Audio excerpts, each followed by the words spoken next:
વડોદરામાં શહીદ દિને ભાજપ યુવા મોરચા દ્વારા ભવ્ય પ્રભાત ફેરી યોજાઈ. ભગતસિંહ રાજગુરુ અને સુખદેવના બલિદાનને અપાઈ શ્રદ્ધાંજલિ. વડોદરા શહેરમાં આજે 23મી માર્ચ અર્થાત શહીદ દિને માતૃભૂમિની રક્ષક આજે પોતાના પ્રાણોની આહુતિ આપનાર શહીદ શિરોમણી ભગતસિંહ રાજગુરુ અને સુખદેવને શ્રદ્ધાંજલિ અર્પણ કરવા માટે એક ભવ્ય પ્રભાત ફેરીનું આયોજન કરવામાં આવ્યું હતું.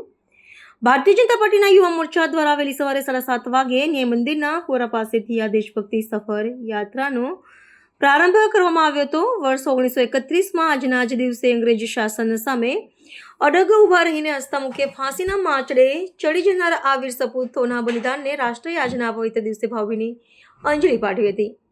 ન્યાય મંદિરથી શરૂ થયેલી આ પ્રભાત ફેરી લહેરીપુરા માર્ગ, બરાનપુરા, ચોખંડી, માંડવી, બેંક માર્ગ, ચાંપાનેર દરવાજા, બાજોડા મુખ્ય માર્ગ, ગાંધીનગર ગૃહ, અમદાવાદી પોર્ટ, ટાવર 4 રસ્તા અને માર્કેટ 4 રસ્તા જેવા શહેરના વિવિધ રાજમાર્ગો પરથી પસાર થઈ હતી.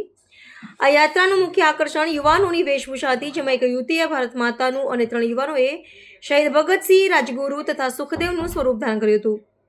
ધ્વનિ પ્રસારક યંત્રો પર વાગતા દેશભક્તિના ગીતોની ગુંજ અને ભારત માતા કી જય તથા શહીદો અમર રહો જેવા ગગનભેદી નારાઓથી સમગ્ર શહેરનું વાતાવરણ રાષ્ટ્રપ્રેમથી તરબોળ બની ગયું હતું.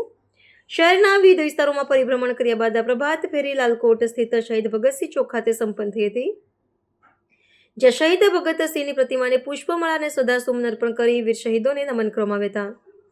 ભારતીય જનતા પાર્ટીના યુવા મોરચા દ્વારા છેલ્લા 1 વર્ષોથી શહીદ દિને આ પ્રકારની યાત્રા યોજીને યુવા પેઢીમાં દેશપ્રેમ જગાડવાની પરંપરા જાળવી રાખવામાં આવી છે.